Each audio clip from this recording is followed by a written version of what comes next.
Donc, merci d'avoir accepté cette invitation. Je suis ravie de vous retrouver aujourd'hui. Nous sommes que 3 autour de cette table ronde, mais elle va être quand même passionnante. On va aborder un sujet autour de l'entrepreneuriat, toujours, et travailler en famille. Donc, famille d'entrepreneurs ou bien entreprendre en famille, ça va être la question de cette table ronde. Je suis Audrey Royer et c'est parti pour cette nouvelle capsule.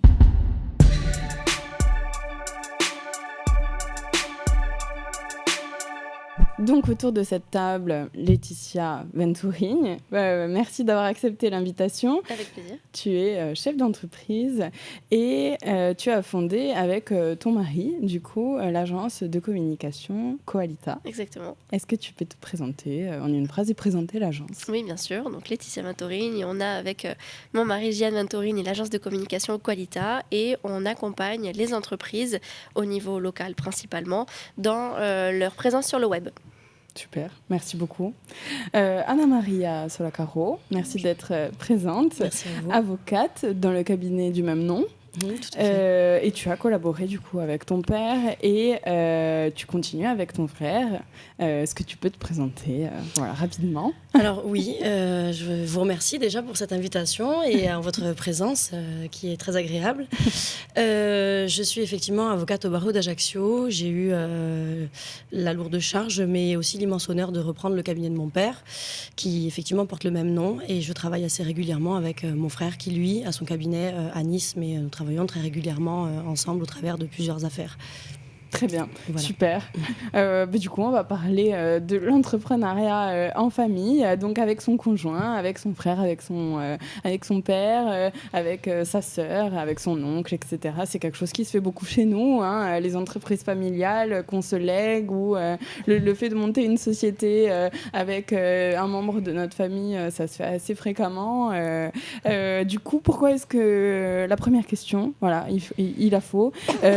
Pourquoi est-ce que l'on s'associe ? Pourquoi est-ce que l'on entreprend en famille ? J'imagine que déjà, c'est peut-être un peu le destin qui choisit. J'imagine que ce sont des vocations qui se créent au travers d'un exemple donné, en ce qui me concerne en tout cas, puisqu'il s'agissait de mon père. Et comme j'ai eu l'occasion de te le dire tout à l'heure, effectivement, un avocat et 2 enfants avocats, il n'y a plus de hasard. En ce qui me concerne, c'est déjà quelque chose qui a été choisi par le destin et non pas par moi. Mais ça a été et c'est tous les jours encore une grande aventure parce qu'effectivement, il y a des hauts et des bas, mais il y a surtout une très grande confiance en fin de compte. Il y a une facilité à se dire aussi les choses, peut-être qu'on ne dirait pas aussi facilement, ou en tout cas peut-être avec plus de pincettes et on passerait peut-être plus par 4 chemins si on avait affaire à des personnes extérieures. On perd pas de temps, on gagne du temps et alors des fois ça crée des crispations et même à la maison, puisque en fin de compte lorsqu'on passe le seuil de la porte de la maison, on se rend compte en réalité qu'on ramène ces problématiques chez nous. Mais bon, allez, c'est le jeu, mais il y a aussi un franc-parler et c'est quelque chose, je pense, qui crée peut-être plus de productivité et d'efficacité au quotidien sur pas mal de questions. Ah, c'était vraiment une passion en fait qui t'a été transmise et qui a été transmise à ton frère également. Oui, mais la façon que notre père avait d'exercer la profession... c'était quasi un apostolat, c'était quelque chose de très engagé, il s'investissait pour chaque dossier de la même manière, quelle que soit son importance. Donc c'est un peu cet exemple-là, c'était presque un exercice dans l'abnégation en fin de compte, hein, mais bon, on n'a pas pour autant manqué de père, au contraire, il a toujours été là pour nous, mais c'est vrai qu'on le voyait extrêmement impliqué au point de le voir des fois très fatigué, rentrer très tard, mais cette passion qu'il y mettait nous a été transmise, je pense, presque malgré lui en fin de compte. Oui, ça, c'était pas quelque chose de voulu et au final, non. Voilà, c'est l'exemple que vous avez suivi. Oui, tout à fait. Laetitia, comment ça s'est passé pour toi ? Mais nous, contrairement à Anna-Marie, on n'a pas eu ce modèle-là. Donc, comment ça s'est passé ? Honnêtement, ça a été plutôt naturellement, étape par étape. En fait, lorsqu'on est parti faire nos études sur le continent, et c'est là qu'on s'est rencontrés. Et quand on est revenu, on trouvait pas forcément les postes qui nous convenaient. Moi, si, j'ai trouvé un poste qui me convenait, donc j'étais contente. Mais Gian, non. Et donc, il s'est dit, je vais me mettre à mon compte. Et donc, il était à l'époque auto-entrepreneur. Et en fait, je l'aidais. Et au fur et à mesure que je l'aidais, il y avait des choses que lui ne savait pas faire et que je venais compléter. Et au bout d'1 an, on s'est dit, maintenant, il faut qu'on donne un cadre à ça. Et il faut qu'on fasse quelque chose de plus concret et qui nous mette en valeur tous les deux. Et c'est comme ça qu'on s'est associés sur une forme sociétaire. Mais on ne s'est pas dit un jour, allez, on va être entrepreneur, on va créer quelque chose comme ça arrive à beaucoup de gens peut-être. Oui. Mais nous, ça s'est fait sur le long terme, naturellement. Oui, c'est ça, c'est avec des compétences complémentaires au final que vous vous êtes dit, dans une société, en fait, ça se coordonne super bien, l'offre de service, en fait, peut en être que mieux. Ouais. Et comment ça se passe, du coup, vie pro, vie perso, ça fait partie des questions qu'on va se poser aujourd'hui, vie pro, vie perso. On ferme la porte de la maison, ça ne veut pas dire que le travail, il reste à la porte. Exactement. Comment vous faites? Nous, on est complémentaires, donc c'est vrai qu'on n'est pas forcément tout le temps, on ne travaille pas tout le temps ensemble sur les mêmes projets. La difficulté pour nous, alors c'est vrai que pendant longtemps, au début notamment, on a beaucoup travaillé en termes de volume horaire. Quand on commence, on a l'impression qu'il faut beaucoup travailler pour réussir, et donc on travaillait beaucoup. Et nous, ça nous plaisait, ça ne nous posait pas de problème, mais notre entourage, par contre, nous le reprochait particulièrement. Parce qu'on était en dîner de famille et on disait, au fait, t'as envoyé ça au client, et notre entourage nous disait, on n'est pas là pour parler boulot. Et c'est vrai que nous, on était assez cloisonnés là-dessus, on faisait quasiment que ça.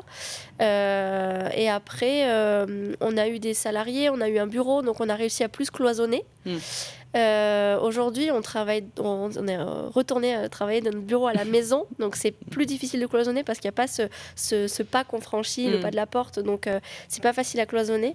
Mais on a un bébé qui a 1 an et demi, et ça nous a obligés à cloisonner. Donc depuis 1 an et demi, on cloisonne très bien, parce que quand il est là, on travaille pas, et quand il est pas là, on travaille. Donc du coup, le cloisonnement se fait encore une fois naturellement et sans y réfléchir. Et puis vous communiquez beaucoup aussi, donc c'est peut-être ce qui facilite aussi le travail. Vous réfléchissez peut-être pas même à vous dire, c'est un moment de chill, je vais arrêter de parler de travail, et peut-être vous en parlez pas naturellement, quoi. Ouais, non, bien sûr. En fait, on réfléchit pas trop. Quand on est sur des horaires de travail classiques, on parle travail. Maintenant, si je vais me tourner et lui demander s'il a lancé le lave-vaisselle, je vais le faire alors qu'on est en période de travail. C'est vrai que ça se mélange un peu au final, où parfois le soir, j'ai quelque chose qui me vient en tête et je vais lui poser la question parce que j'ai reçu un email. Et c'est vrai que entre nous, en tout cas, entre lui et moi, il n'y a pas totalement ce cloisonnement, comme je pense chez beaucoup d'entrepreneurs. Oui, c'est sûr. C'est valable pour toi? Oui, c'est valable. Et puis c'est encore plus poreux, j'ai l'impression, comme frontière, parce que on a cette... on peut dire qu'on est complémentaires parce qu'on voit les choses un peu différemment dans la façon d'appréhender les dossiers, dans la façon d'appréhender même les clients. Donc on a une certaine complémentarité. Mais en fin de compte, on a cette réflexion qui ne cesse jamais sur les dossiers, qui est de toute façon une chose qui nous arrive de manière récurrente, que ce soit sur des dossiers communs ou des dossiers propres en fin de compte. C'est malheureusement le genre de métier où lorsqu'on entreprend, justement, quelle que soit la forme, on est obligé, parce qu'on est à son compte aussi, de toujours être en fonctionnement. C'est toujours dynamique, en fin de compte, au plan intellectuel. Et nous, ça outrepasse totalement les limites du cabinet, des cabinets, puisque lorsqu'on se retrouve, ça peut être en période de Noël, ça peut être pour des anniversaires ou peu importe. Et ça, je sais que ça excède énormément notre entourage, et j'ai envie de dire nos entourages, puisque effectivement, viennent se greffer à cela ma belle-sœur, mon compagnon, et cela on va dire, s'agite un petit peu de temps en temps parce qu'on ne parle que de ça. C'est pas évident pour tout le monde, mais on s'en rend même plus compte. C'est malheureux, mais on s'en rend plus trop compte. Et les nouvelles technologies n'aidant pas aussi, puisqu'on est toujours sollicité, un mail, un appel, un texto. Voilà, du coup, on est nous aussi confrontés à cette difficulté de ne pas réussir à cloisonner assez et pire encore, on s'en rend même pas compte. Oui, même son temps propre en fait. Déjà qu'on cloisonne pas notre temps propre à nous, encore plus quand on est avec quelqu'un du même métier avec qui on collabore très souvent, qui va nous conseiller, qu'on va conseiller, qu'on va... c'est ça, Non, c'est très compliqué de gérer ça parce qu'en plus on a à des moments différents peut-être en plus, donc on vient nous-mêmes nous embêter l'un l'autre puisque des fois, par exemple, mon frère va penser à une chose dans un dossier. Ah, t'as vu ça dans tel dossier? T'as vu, il s'est passé ça? T'as vu, il avait noté ça dans telle investigation, etc., etc. Bon, à un moment où je suis pas forcément disposée ni disponible en fin de compte pour travailler, mais je m'y mets du coup et inversement où moi je vais penser à quelque chose et je lui dis t'as vu dans tel dossier? Lui, du coup, on sort les iPads, les téléphones pour se consulter le dossier en question. Bon, enfin bref, donc c'est le travail qui s'invite un peu à chaque moment de famille, quoi. Oui, c'est ça. Le fait d'entreprendre en famille, est-ce qu'on arrive à mieux se projeter également? Est-ce qu'on se dit, c'est plus facile de travailler par exemple avec mon frère ou avec mon conjoint parce qu'on se connaît, on se fait confiance, donc on sait comment aussi l'autre personne travaille. Est-ce que c'est plus agréable, aisé de travailler avec quelqu'un de notre entourage hyper proche, quoi, plutôt qu'avec une personne extérieure avec qui on n'aurait pas de liens familiaux, quoi? Oui, par principe, oui, bien sûr que c'est évident. On travaillera toujours, je pense, mieux avec une personne dont on cerne à peu près tous les contours, à peu près. Mais on connaît ses travers aussi, en fin de compte, en étant d'une même famille ou dans un cadre marital, conjugal, en tout cas, peu importe. Mais on connaît quand même bien la personne, on connaît tous ses contours, on connaît ses qualités, on connaît aussi ses défauts. Et on fait en fonction. Il y a cette espèce de confiance, de toute façon, parce qu'on sait à qui on a affaire. C'est peut-être plus facile, ça accélère la productivité puisqu'on va plus vite vers une confiance, on va plus vite vers un rapport, je dirais, complice qu'avec une personne qui serait tiers à ce cocon familial, je pense, en tout cas, sans vouloir faire de la psychologie. Il y a le franc-parler aussi, tu disais, on va se dire plus facilement les choses de but en blanc sans passer par quatre oui, non, il y a le franc-parler, alors qu'il, des fois, mon frère a un caractère très explosif et moi aussi, donc de temps en temps, le franc-parler, il y a un peu toute la famille qui en entend parler, justement. C'est pas évident, mais ça a cet avantage. Alors c'est vrai que des fois on se met un peu sur la gueule, sans vouloir parler mal, mais sur quelques petits points de désaccord, mais on se retrouve un peu plus rapidement aussi, peut-être que si on avait eu cet échange plus musclé avec une personne tiers, encore une fois, parce que forcément c'est mon frère, ça reste mon frère, il est embêtant des fois, moi aussi, c'est comme ça. Oui, ça crée des tensions, mais au final des tensions qui, vu qu'on connaît bien la personne. Qui s'apaise assez rapidement, en fait. En tout cas, on essaye. Il y a des tensions. Comment est-ce que vous gérez le fait de travailler là, en plus de ce que tu disais, déjà vous travaillez de chez vous, vous avez un enfant. Le perso, le pro, on a bien compris que les limites étaient assez floues. Comment est-ce que vous gérez l'interaction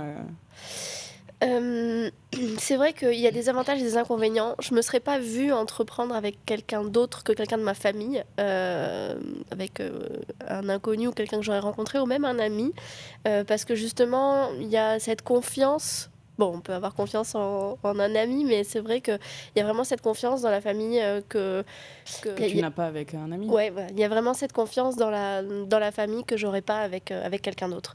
Par contre, c'est vrai que des petites disputes, on en a aussi. Pas facile parfois de se disputer avec son collègue, mari. Oui. Et après, une fois qu'on a fini de travailler, de repartir comme si de rien n'était sur une relation perso, alors qu'on s'est écharpé 5 minutes avant. Donc c'est vrai que c'est pas toujours facile de cloisonner dans son cerveau, que c'est une personne différente au travail, qu'on est des personnes à part entière. Le professionnel et le personnel ne sont pas les mêmes personnes. Mais franchement, là, ça fait 6 ans qu'on a cette boîte ensemble et ça va, on gère bien. Ouais, ça va. Ouais. Et vous gérez bien aussi le fait, du coup, de rester chez vous. Ça veut dire, du coup, vous prévoir des sorties pour sortir de la maison, justement, ou bien ça se fait naturellement, vous allez chez des clients. Je sais aussi que vous faites la semaine de 4 jours. Du coup, Ouais. l'un garde l'enfant. Ouais, effectivement, la semaine de 4 jours, c'est quelque chose qu'on avait mis en place avec nos salariés. Gian l'a maintenu parce qu'effectivement, le mercredi, il s'occupe de notre fils. Donc lui, il fait sa semaine de 4 jours. Moi, j'en profite pour travailler. Mais bon, bah, c'est toujours pareil. Je travaille de la maison, donc ils sont dans mes pattes en même temps que je travaille. C'est pas toujours évident. Mais sinon, je suis pas mal de fois chez des clients. Des fois, je vais dans des espaces de cowork comme à la M3E où je peux m'enfermer un petit peu devant mon ordinateur. Sans gérer ça à côté. Donc on a notre petite technique, on a notre petite routine et ça s'improvise plutôt au jour le jour que quelque chose de vraiment prédéfini et planifié. Est-ce que, du coup, travailler en famille, est-ce qu'on peut considérer qu'on est une entreprise comme une autre? Bon, là, du coup, vous avez deux cabinets bien distincts, mais voilà, est-ce qu'une entreprise familiale, c'est une entreprise comme une autre, quoi? C'est forcément, je pense, un peu plus atypique qu'une entreprise classique, en tout cas, je pense, parce qu'on n'applique pas des règles d'une entreprise classique lorsqu'on est en famille. Forcément, des règles, je ne sais pas, de management qu'on aurait pu voir s'appliquer lorsqu'on a des salariés qui sont, entre guillemets, tiers à cette famille. Évidemment qu'on voit les choses différemment lorsqu'il s'agit de nos proches. Et puis d'ailleurs, ils en font aussi un petit peu les frais, parce que les règles de management, justement, où on prend quelques pincettes et où on s'adresse à nos subordonnés ou autres, ou associés avec un certain nombre de formes, évidemment, que lorsqu'il s'agit de son frère, par exemple, pour ce qui me concerne, je ne prends pas trop de pincettes et lui non plus. Mais oui, c'est assez atypique parce que très souvent, j'ai pas le sentiment d'avoir aussi, c'est en ça que ça présente, je pense, un avantage, d'avoir aussi à lui dire certaines choses. On a cette complicité, parfois une vision assez égale des choses, tout en étant assez complémentaires sur d'autres. Donc, on a rarement à se donner des missions. Voilà, toi, tu fais comme ci, comme ça sur une audience, ou toi, tu interviens sur tel témoin ou tel autre. On est très complémentaires et souvent, on se comprend sans avoir à se le dire en fin de compte. Parce que vous vous connaissez très bien et donc du coup vous savez naturellement en fait qui va intervenir sur quoi et ça se fait oui, généralement on n'a pas besoin de se planifier quelque chose, non, tel témoin, bon, sauf cas particulier où on veut faire ressortir quelque chose un peu plus qu'une autre, bon. Mais non, généralement, on est assez, c'est assez naturel en fin de compte. C'est assez naturel et c'est peut-être en ça que le lien alors de famille, quel qu'il soit, quelle que soit la forme, le fait de bien se connaître en fin de compte, c'est quelque chose qui favorise ce type d'efficacité, peut-être. J'espère. Nous, en tout cas, c'est assez facile, je dois dire. On est quelque peu, on va dire, rodé, sans s'y être préparé. Voilà, c'est un peu l'idée qui me vient là sur le moment. Ouais, c'est un peu on revient à ce qu'on disait peut-être un peu tout à l'heure de la transmission. Peut-être en fait la transmission c'est fait de telle sorte que vous savez naturellement. Je sais pas comment... Oui, mais parce que c'est peut-être quelque chose d'inexplicable. Tu disais tout à l'heure, c'est le destin. Est-ce que ça fait pas partie un peu du destin de connaître l'autre comme ça Peut-être. Alors, il y a un petit détail qu'il faut préciser, c'est que mon frère a eu la chance d'exercer aux côtés de mon père, ce qui n'a pas été mon cas.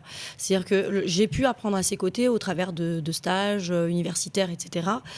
Malheureusement, il est parti au moment où je passais mes derniers examens, donc je n'ai pas pu exercer au sens propre du terme. Maintenant, je l'ai vu exercer, j'ai été témoin d'un certain nombre de ses exactions d'ailleurs, mais j'ai pas eu cette chance d'apprendre à ses côtés et de comprendre un peu tous les rouages.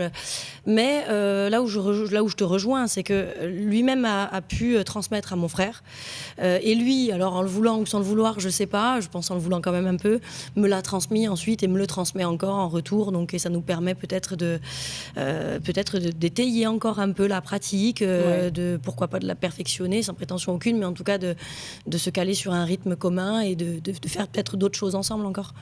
Voilà. Est-ce que c'est une entreprise comme une autre, du coup, l'agence de communication que vous avez créée ensemble? Là où je rejoins Anna-Marie, hein, c'est que quand on s'adresse l'un à l'autre, effectivement, on va prendre moins de pincettes, on va avoir un parler un peu plus franc. Donc, de l'intérieur, je dirais que non, c'est complètement différent. Par contre, de l'extérieur, vis-à-vis de nos clients, vis-à-vis de nos partenaires, j'ai l'impression que plus ou moins, ils vont pas forcément s'en rendre compte. D'ailleurs, j'ai pas mal d'anecdotes de gens qui ont travaillé avec Gilliane et avec moi sans savoir qu'on était un couple, parce qu'à l'époque, on n'était pas mariés, donc on n'avait pas le même nom. Oui. Et qui, pendant des années, ont travaillé avec nous. Et un jour, on dit oh, mais en fait, vous vivez ensemble, vous êtes en couple, on savait pas, vous ne l'avez jamais dit. Parce qu'en fait, on n'a pas considéré que c'était quelque chose à prendre en compte et important dans notre relation professionnelle avec vous. Et c'est pas quelque chose que vous mettez en avant? Jamais, non. Maintenant, c'est un peu plus dur à cacher vu qu'on a le même nom. Mais effectivement, avant, c'est quelque chose dont on parlait jamais. Et les gens qui nous connaissaient tous les deux séparément n'avaient aucune idée qu'on était en couple. Ouais. Donc, du coup, de l'extérieur, je pense que c'est une entreprise comme une autre pour les autres. De toute façon, dans la gestion d'une entreprise, dans la gestion d'une profession, bon, c'est exactement pareil qu'une autre personne, quoi, ou qu'une autre entreprise. Peut-être qu'en interne, du coup, comme tu disais, j'aime bien ce truc d'interne et de l'extérieur. C'est vrai que là, du coup, on comprend un peu mieux. Peut-être qu'en interne, du coup, ça va être plus une force où on sait aussi qu'on va pouvoir s'appuyer sur quelqu'un voilà, dont on connaît tout, quoi. Et donc, c'est une force comme ça, ou est-ce que sur certains aspects, ça peut être un défaut une particularité. Pour rebondir sur ce que disait Laetitia il y a un moment, c'est pour moi une force aussi que les gens sachent, je pense, qu'on est une équipe aussi dans la vie privée, en fin de compte. C'est quelque chose qui, en tout cas dans mon métier, j'ai le sentiment que certains clients, l'idée d'avoir, par exemple, sur les dossiers sur lesquels on est désignés en commun, l'idée d'avoir le frère et la sœur sur la carreau, vous voyez, c'est un peu bête, mais cette espèce d'idée de binôme, peut-être des fois, pourquoi pas un binôme infernal, ça leur plaît aussi d'avoir le frère et la sœur qui bataillent pour eux, dans leurs intérêts. Il y a peut-être un côté un peu romantique aussi dans l'œil du client, en tout cas dans son esprit. Je pense que ce lien de parenté, il fait une force quelque part, qu'on renvoie en tout cas à nos clients, cette image de force. À tort ou à raison. Mais pour rebondir sur ce que tu disais tout à l'heure, effectivement, je pense que ça a été peut-être presque une satisfaction pour certains clients de se dire, en fin de compte, ils sont mariés femmes. C'est-à-dire que l'équipe, l'espèce de team efficace que j'ai eu à connaître pour mon problème ou en tout cas pour ma demande de prestation, c'est aussi une team dans la vie privée, quoi. Je trouve que l'image est belle. C'est quelque chose d'assez atypique et ouais, je pense que ça rassure aussi quelque part le client de voir qu'on travaille en confiance, que donc c'est quelque chose qui s'inscrit dans la pérennité aussi. Je trouve que c'est très positif comme image. Et je te rejoins parce que quand on accompagne nos clients sur justement leur présence sur le web, systématiquement, quand une entreprise familiale, parents, mari et femme, enfants, on leur dit on va mettre ça en avant. On va parler de l'entreprise familiale, on va parler de ça. Il y a un storytelling, il y a une jolie histoire à raconter. Et c'est vrai que c'est quelque chose qu'on met en avant comme une force. Donc, voilà. Effectivement. Je te rejoins là-dessus. Je vais avoir besoin de tes services. Ok. J'ai jamais fait de site web, donc voilà. Ça sera l'occasion. Voilà, la commande a été prise. Exactement. Noté, profession assez difficile dans la publicité. Oui, on n'a justement pas trop le droit d'en faire. Donc, mais bon, un site web, on y a le droit. Donc voilà. Okay. Tu as noté, Laetitia. On va faire le devis après. Qu'est-ce que j'allais dire Est-ce qu'il n'y a pas des clients qui peuvent voir ça comme je vais pas dire un défaut parce que c'est pas le bon mot, mais comme ils s'en foutent un peu, ou alors ils préfèrent pas, ou alors conflit d'intérêts, ou j'en sais rien, mais est-ce qu'à un moment ils vont pas se dire non, on travaille entre mari et femme, ils se disputent par exemple, comment je fais moi après pour ma prestation Ouais, nous c'est pour ça qu'on en a jamais parlé, parce qu'on a eu peur qu'on n'en parlait pas en tout cas sciemment, mais après quand on nous posait la question ou qu'on le savait, on le démentait pas. Mais par contre, oui, on avait un peu peur de ça, de ce côté-là. Et pour une anecdote qui est qu'on avait postulé ensemble à un boulot salarié avant d'être entrepreneur. Et on nous a refusé parce qu'on était un couple. Parce qu'on nous a dit « Ah oui, mais si vous vous disputez... ça crée des tensions dans la boîte. » C'était un emploi où on était logés en plus. Donc ils nous ont dit non parce qu'après ça va être galère pour les logements si vous voulez plus vivre ensemble. Et donc en fait si on n'avait rien dit, on nous aurait pris. Mais là comme on était en couple, on nous a pas pris. Et du coup depuis ce moment-là, on s'est dit peut-être que voilà les gens on va avoir un peu peur. Alors bon frères et sœurs, on est frères et sœurs à vie. Même si on peut se disputer, j'essaie les de liens divorcer sont là. de mon frère, mais j'arrive c'est pas. dur, hein. Merde. Si même toi t'as pas réussi. Mais par contre voilà c'est vrai que je suis d'accord avec toi. Ça peut faire peur je pense. Et du coup, c'est vrai qu'on s'en vante pas particulièrement. Maintenant, je pense que c'est un a priori qui est facile à franchir une fois qu'on a discuté avec la personne et qu'on voit que les professionnels sont sérieux. Évidemment, on ne va pas suspendre une prestation. Et puis, c'est quelque chose qui... Notre sérieux, c'est quelque chose qui est souvent revenu lorsque on travaille avec des gens. Et le fait qu'on soit carré, etc. Donc, on ne donne pas ce sentiment. Mais c'est vrai que au tout début d'un projet, quand on ne connaît pas les professionnels, je pense que ça peut faire un peu peur. Oui, c'est ça, c'est que quand ils vous connaissent, là, c'est bon. Oui. Mais après... Oui, une fois que c'est lancé, c'est bon. Il y a peut-être un a priori. Oui, ça doit être un peu plus compliqué, mari et femme, je pense, au niveau de l'entrepreneuriat. Mais surtout quand on est jeune, je pense, parce que... Bon, je dis pas que les personnes plus âgées peuvent pas divorcer, mais c'est vrai qu'au tout début, on se dit est-ce qu'ils se sont mis ils ont créé ça comme ça. Ils se sont associés comme ça du jour au lendemain et c'est pas quelque chose de fiable ou de sérieux, mais non, effectivement.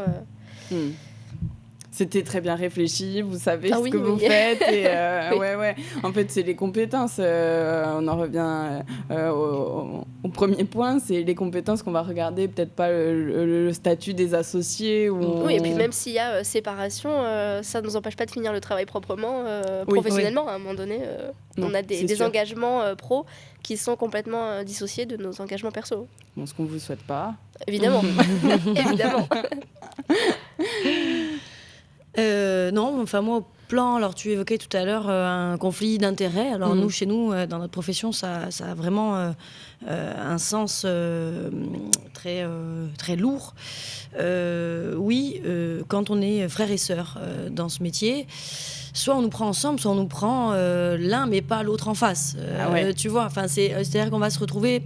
Des fois, alors la question ne se pose pas trop en ce qui me concerne, puisque mon frère et moi, on est séparés par la Méditerranée. Donc, mais il se peut qu'un client veuille, par exemple, prendre mon frère, et mettons, et que je me retrouve peut-être, pourquoi pas, désignée par la personne en face.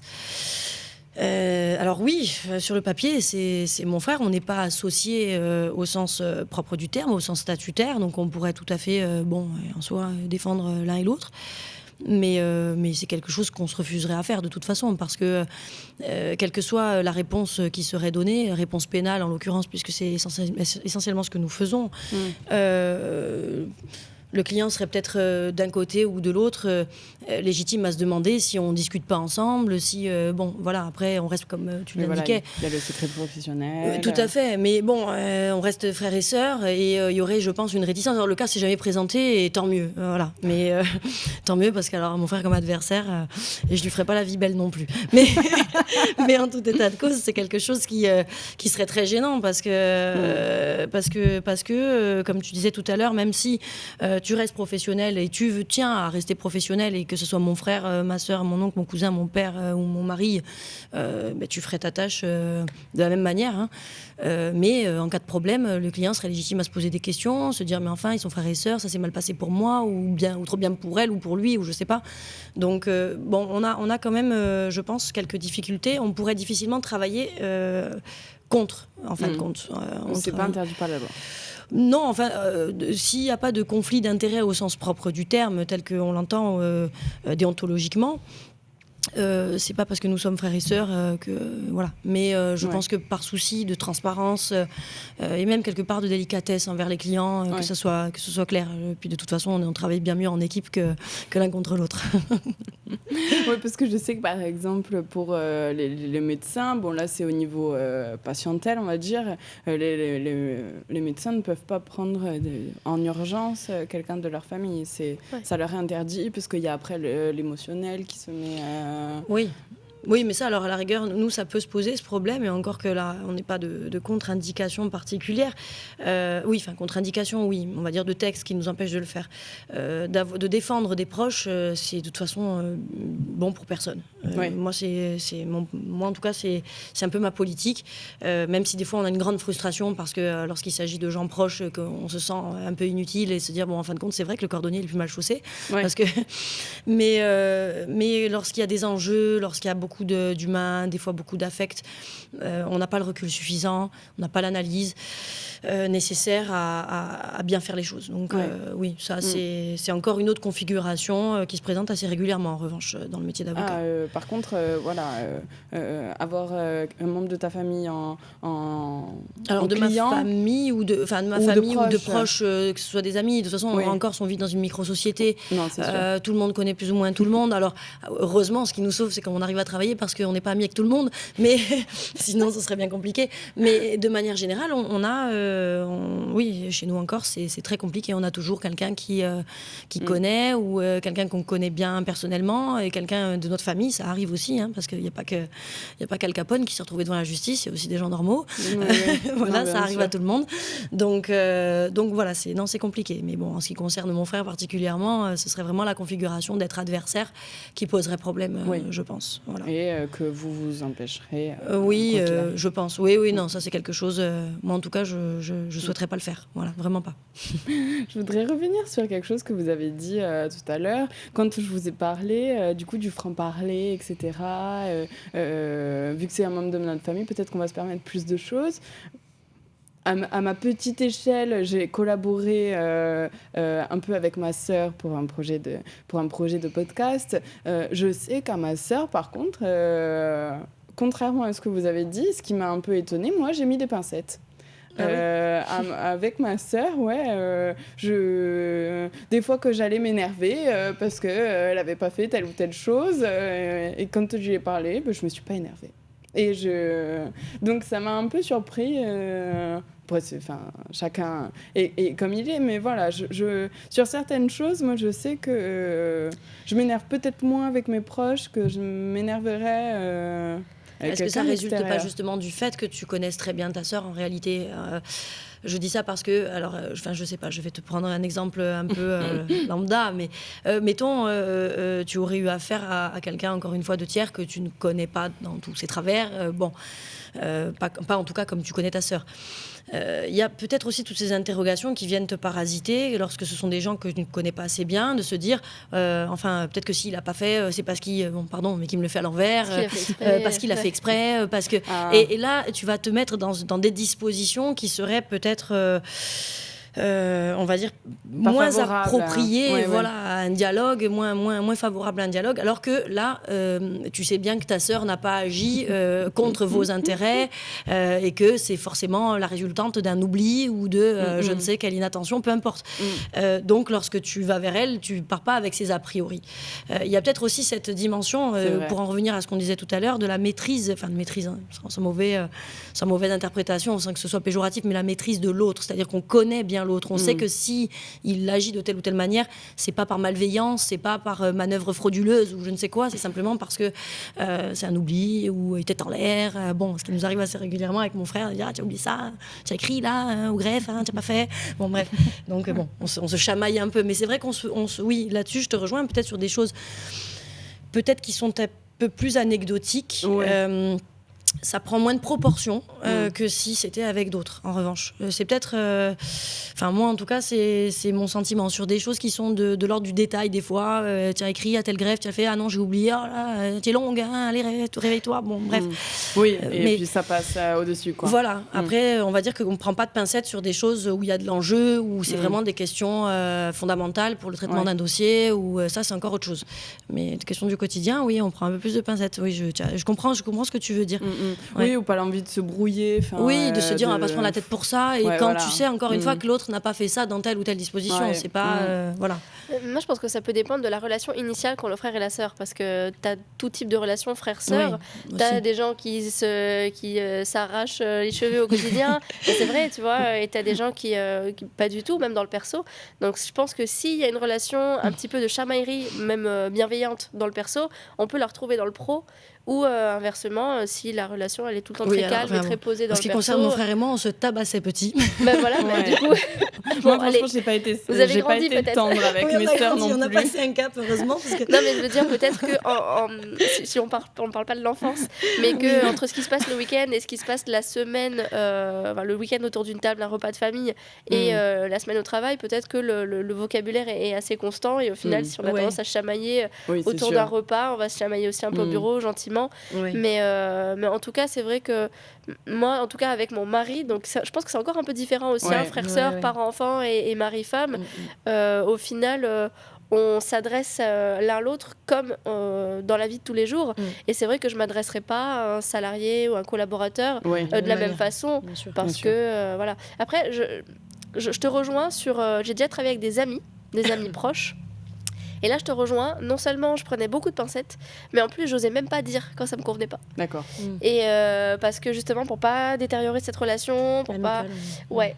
Et donc du coup, là, je te rejoins. Donc je pense que c'est aussi une autre problématique. Mais... Ouais. Mais déjà, vous avez ces deux cas de figure là. Tu travailles avec ton mari dans votre maison en plus, donc un cas de figure là. Tu travailles avec ton frère, il y a quand même la Méditerranée qui vous sépare, donc à la rigueur, tu lances un téléphone, tu veux pas l'atteindre, quoi. Voilà, exactement. Au pire. Mais je suis contente d'avoir deux visions. Il nous en manquerait peut-être une troisième de frères, enfin non, frères et sœurs on a, mais un parent et son enfant, voilà. Ne serait-ce que pour, par exemple, comment est-ce qu'on transmet. Donc, on en a un peu parlé avec toi, Anna-Marie. Ça a été la transmission de la passion, de l'engagement qu'avait votre père donc à ses deux enfants, quoi. Comment est-ce que vous envisageriez, par exemple, de transmettre peut-être du coup le cabinet, ou est-ce que c'est quelque chose qui te tiendrait à cœur? Alors, si un jour mes filles venaient à être en demande, parce qu'évidemment, il est hors de question de transmettre pour transmettre. De forcer à la exactement. transmission. On se sent on sent cette passion, on a cette vocation. Bon, mais dont acte, pourquoi pas.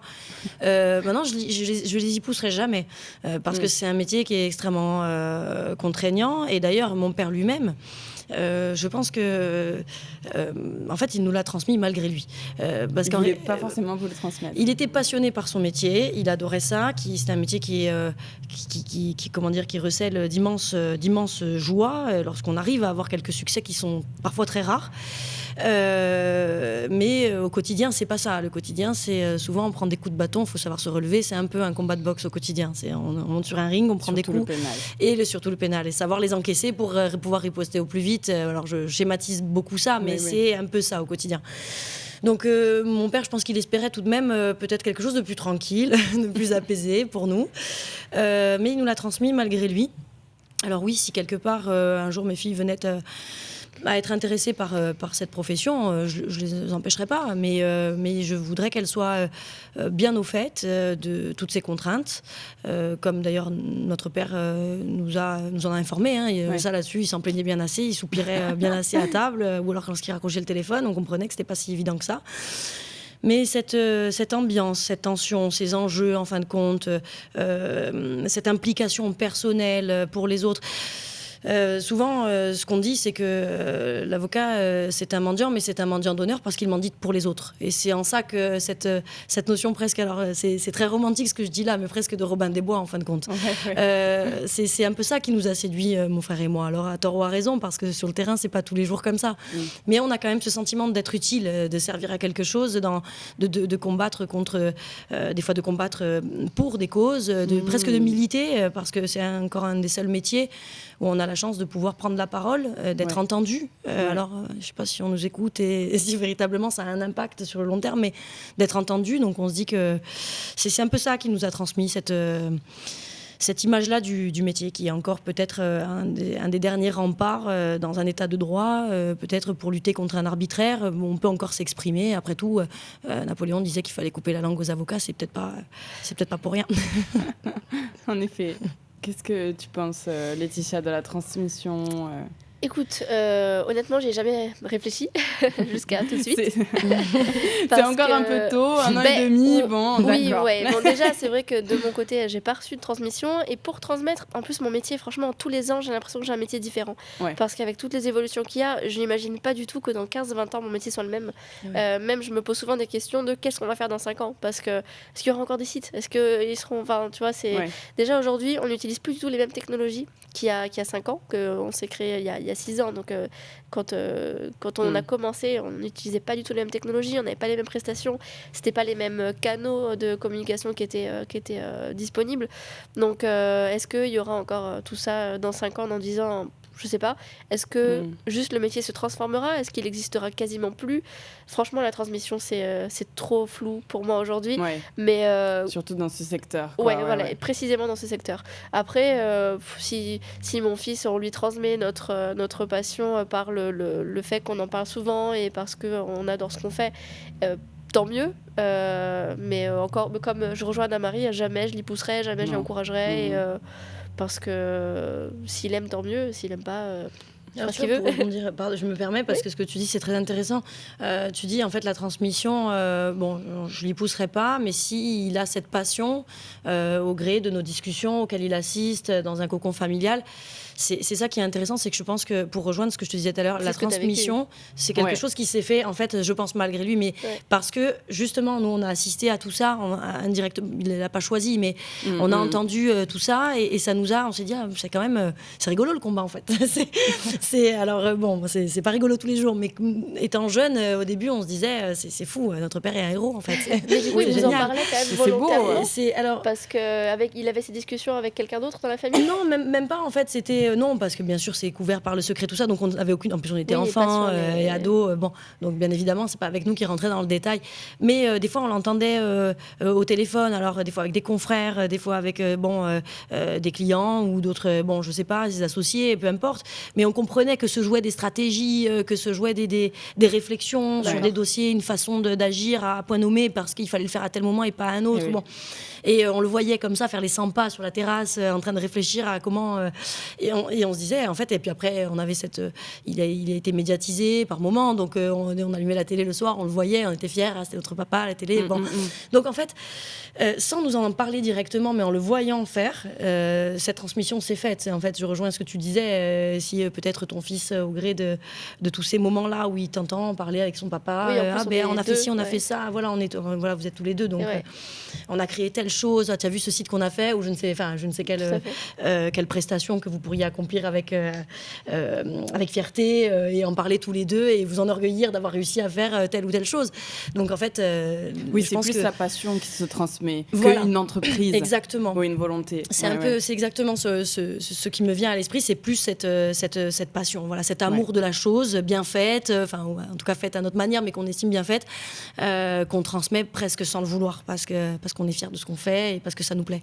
Ça, c'est quand même un propre de l'entrepreneur. Hein, parce qu'il y a 2 cas de figure. Hein, il y a les entrepreneurs et puis après, il y a les salariés. Il y a bien sûr d'autres façons de travailler ou pas d'ailleurs. Mais il n'y a pas d'autres cas de figure, il me semble, où quand on est salarié, on peut transmettre avec autant de passion une entreprise. Ou un métier ou une passion. Une passion peut-être, ça va être en dehors du métier, mais vraiment transmettre un métier autant avec passion, je vois pas un autre cas de figure que les entrepreneurs. Mais c'est l'entrepreneuriat en fin de compte qui stimule, je dirais, ces ambitions, l'imaginaire aussi, se dire allez, tiens, je pourrais faire ci, je pourrais faire ça.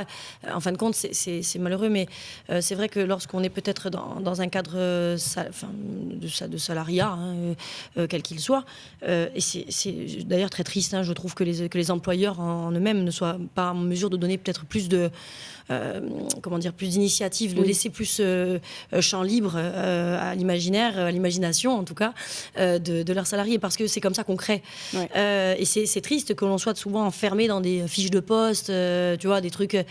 C'est dommage, c'est en échangeant, c'est en dialoguant, c'est dans l'interaction, des fois qu'on peut aller plus loin, qu'on peut créer, qu'on peut envisager des choses qu'on n'aurait peut-être pas envisagées seul.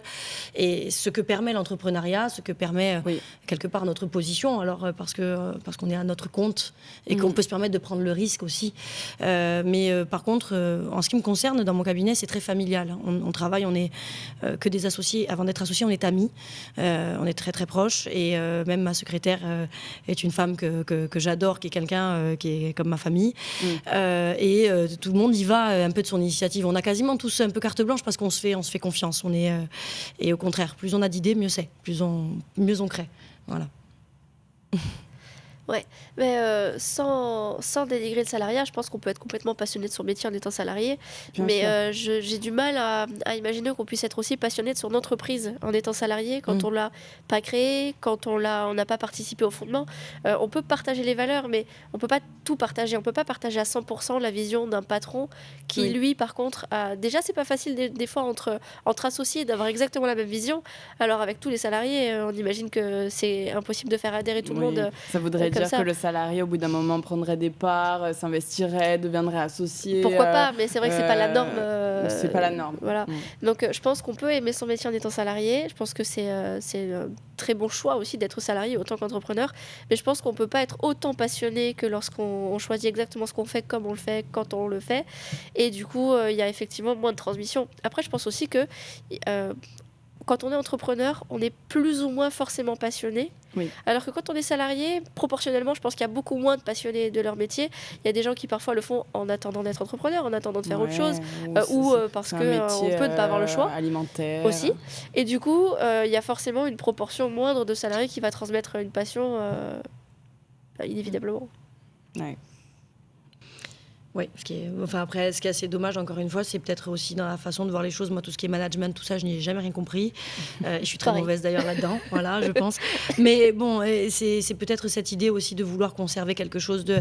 J'ai des confrères à Paris, confrères et amis, qui me voient fonctionner dans mon cabinet et qui sont surpris à chaque fois qu'ils sont en déplacement là, que donc ils sont invités à passer au cabinet, ne serait-ce que pour boire un café. Ouais.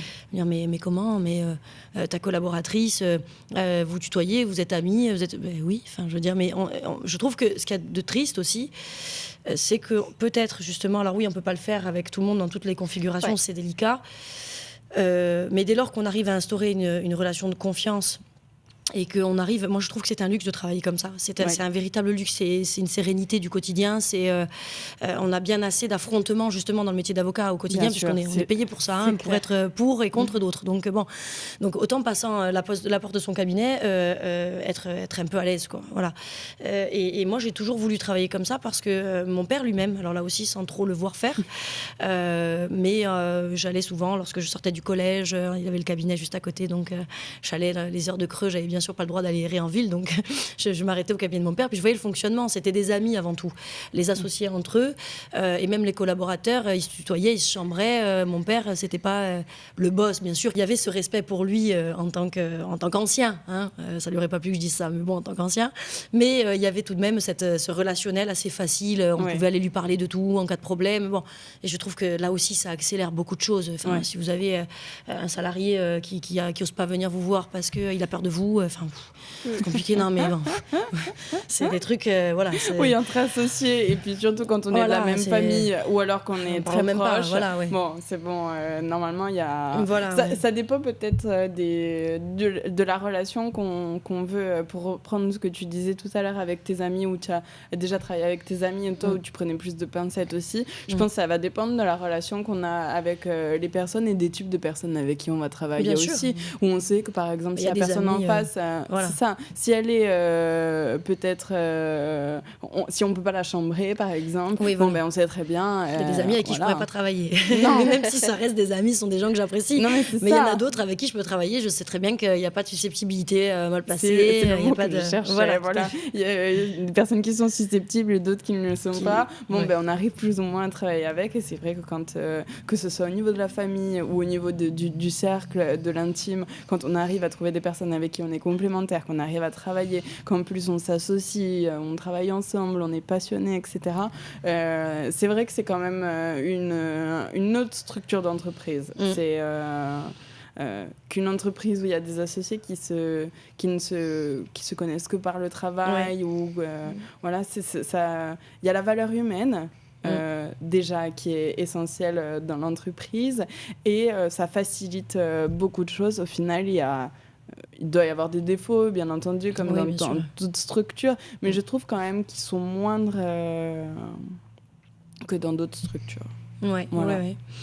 Oui, on a tous, je pense, quand on a envie de s'associer avec des proches, quels qu'ils soient, hein, pour nous, c'est pas pour rien. Je pense qu'on est aussi en recherche de cet équilibre de confiance.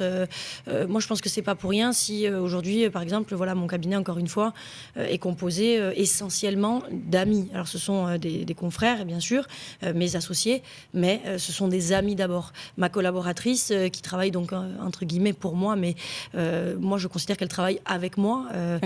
C'est une amie avant tout. Ma secrétaire est une amie aussi. Enfin, je pense que c'est pas un hasard en fin de compte. Je m'en rends compte d'ailleurs tout en discutant avec vous. En fin de compte, c'est un peu la magie de ce genre de débat. De discuter, c'est la psychologie de la table ronde. Ce dialogue-là, c'est très bien. Cet échange, c'est très bien pour ça parce que nous-mêmes, on évolue en fin de compte dans notre réflexion. Mais je pense que c'est pas un hasard que j'en sois là au plan structurel, que j'ai ces amis autour de moi après avoir eu cette vocation peut-être transmise par mon père et puis ensuite par mon frère. C'est une recherche presque inconsciente de confiance et de complicité pour être rassuré. C'est un peu mon sentiment. Il y a peut-être le fait aussi qu'on attire des gens comme nous, c'est-à-dire que si on est quelqu'un de rigoureux, on va attirer des gens comme ça, et donc forcément on va être content de travailler avec eux parce qu'ils vont avoir la même rigueur que nous. Oui. Je pense que voilà, on a l'entourage aussi de gens qui vont nous ressembler. On peut avoir des gens très différents, mais comme tu disais, il y a des amis avec lesquels je travaillerai pas, avec qui je pourrais. Mais pourtant avec qui on s'entend très bien. Voilà, c'est ça. Je pourrais passer des journées entières avec eux, partir en voyage avec eux. Mais par contre travailler, c'est vrai que des deux côtés, peut-être qu'on s'entendrait pas. Peut-être, parce qu'au final, on n'a pas essayé. Mais c'est vrai que je pense que dans le travail aussi, si on s'entoure de gens qu'on connaît, on le fait par rapport à des valeurs qu'on partage. Alors que quand on va passer un entretien d'embauche, au final, c'est pas en 1 heure qu'on va se rendre compte si la personne partage nos valeurs. Donc, je comprends cette envie de s'entourer d'amis et pas que de famille au sens sanguin du terme. Voilà, c'est la famille qu'on a choisie au final. C'est ça, voilà. On arrive déjà à la fin de cette table ronde. Ça passe vite, effectivement. Ça passe super vite, c'est toujours comme ça. Là, on est 3, donc on a pu encore plus discuter que quand on est 4, même si c'est agréable dans les 2 cas. Une petite phrase de conclusion chacune. Qu'est-ce que vous avez retenu de cette table ? Qu'est-ce qu'il est important de transmettre ou voilà, un petit mot de fin, chacune. Oula, je t'en prie. Écoute, c'était très intéressant cet échange et au final, c'est venu confirmer un choix dont je doutais pas spécialement, mais que le choix de travailler en famille, pour moi avec mon mari, c'est un choix qu'on a fait naturellement et sans vraiment se poser de questions, mais qui au final est vraiment approprié à ce qu'on veut faire dans l'entrepreneuriat et à notre vision de l'entrepreneuriat. Super, merci. Eh bien, moi, ce que je peux dire, c'est que lorsque tu m'as invitée avec ce sujet, je me suis dit, oula, ça va être très compliqué parce que, comme tu le sais, mon père n'est malheureusement plus là. Mon frère est à distance. Donc, je me suis dit, mais comment je vais moi-même me positionner dans un sujet Non, c'était avec plaisir, mais j'avais cette difficulté de me dire où est-ce que je me positionne en fait là-dedans, parce que c'est vraiment de l'entrepreneuriat en famille. Et c'est là où je me suis surprise toute seule en t'en parlant. Et justement, encore une fois, c'est des surprises des tables rondes. C'est que je réalise que, en fin de compte, l'entrepreneuriat en famille ou entre amis, c'est quelque chose qui structure ma vie professionnelle et je m'en suis même pas rendu compte jusqu'à ce que tu me fasses vivre cet instant. Donc déjà merci. mais c'est quelque chose de tout à fait inconscient et dont je prends conscience justement au travers de ça, puisque mon frère avocat, mon père l'était, mais au-delà, mes amis qui m'entourent dans mon cabinet, qui sont comme ma famille. Donc c'est quelque chose de voulu en fin de compte dans ma vie. D'inconscient mais voulu. D'inconscient mais voulu. Ouais. Un petit conseil peut-être pour des personnes qui souhaiteraient entreprendre en famille avec soit un membre de la famille, un conjoint, un ami. Alors moi je trouve ça génial, donc j'encourage, mais je trouve qu'il faut déjà très bien s'entendre avant, être au clair sur ce qu'on attend de l'un, de l'autre. C'est pas quelque chose qui va souder des liens, c'est quelque chose qui va conforter des liens, consolider des liens qui sont déjà forts, mais si il y a une mésentente particulière ou autre, ça pourra que éloigner les personnes et pas les rapprocher. Donc bien être au clair d'abord sur les objectifs de chacun. Est-ce qu'on partage les mêmes valeurs? Est-ce qu'on a les mêmes projets, les mêmes ambitions? Et que tout soit clair pour tout le monde avant de commencer. Je rejoins parfaitement ton analyse et particulièrement les derniers mots que tu as prononcés. C'est peut-être que pour bien le réussir, c'est d'abord s'interroger sur le fait de partager avec la personne qu'on choisit la même vision des choses, les mêmes valeurs en réalité qu'on tire dans le même sens, justement pour éviter qu'il y ait des tensions, des frictions à l'avenir, encore une fois, qu'on va emmener à la maison et qui, vu cette frontière... Donc, il faut encore plus y réfléchir, quoi. Il faut encore plus y réfléchir, oui. Il faut encore plus y réfléchir, oui. Donc, peut-être même communiquer, ça serait le maître mot dans ce type d'entrepreneuriat. Il faut vraiment essayer d'aborder tous les sujets pour être au clair sur, si ça se fait, il faut que ça et ça et ça soit respecté. Et surtout, ne pas voir l'échec professionnel comme un échec de la relation tout court entre deux personnes. Oui, parce qu'au final, on peut se dire au bout de 2 ans, non mais vas-y, je supporte plus de bosser avec toi, mais ça veut pas du tout dire qu'à côté de ça, on n'est plus des frères et sœurs aussi complices ou un mari et une femme aussi proches. Donc, tout à fait. C'est pas exclusif. Merci de la précision. C'est vrai que c'était vraiment essentiel. Et ben voilà, c'est la fin de cette table ronde. Merci Audrey, merci Anne-Marie. Merci. Oui, mais je vous remercie à toutes les deux d'avoir été présentes et d'avoir aussi bien échangé. Ça a été passionnant de parler avec vous. Donc c'était une émission de Capsule qui est financée par la M3E et BPI France. Et je vous dis à très bientôt pour un nouvel épisode. Voilà, merci. Au revoir.